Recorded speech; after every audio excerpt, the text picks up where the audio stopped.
Home delivery ওর জানা যায় আমি ছিলাম, ওর কোনো আপনজন ছিল না আমেরিকাতে। কেউ কাঁদুক আর না কাঁদুক, কিন্তু আমার চোখে পানি ছিল। বাইক অ্যাক্সিডেন্টে মারা গেছে। শুধু ওর স্বপ্ন আটলান্টিকে মিশা যায় না, ওর পুরা ফ্যামিলির স্বপ্ন মিশা গেছে। যে সময় শাটডাউন চলতেছিল তখন আমি আমেরিকাতে ছিলাম। নোয়াখালীর এক ছেলে 30 লাখ টাকা দিয়ে মেক্সিকোতে দিয়া ঢুকছে, মাত্র 4.5 মাস চাকরি করছে।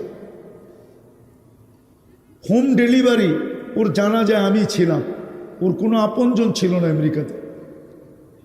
কেউ কাঁদুক আর না কাঁদুক, কিন্তু আমার চোখে পানি ছিল। আমি ওই ছেলেটাকে চিনতাম।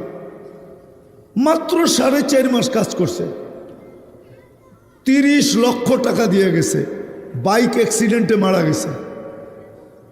শুধু ওর স্বপ্ন আটলান্টিকে মিশা যায় না, ওর পুরা ফ্যামিলির স্বপ্ন মিশা গেছে।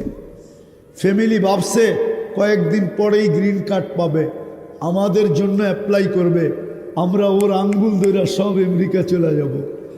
এক মৃত্যু, সব কিছু ধূলিসাৎ। বলেন, যদি ওদের সাজে সাজার কারণে, ওদের সাজে যদি যুবকরা যে সাজে, ও যুবক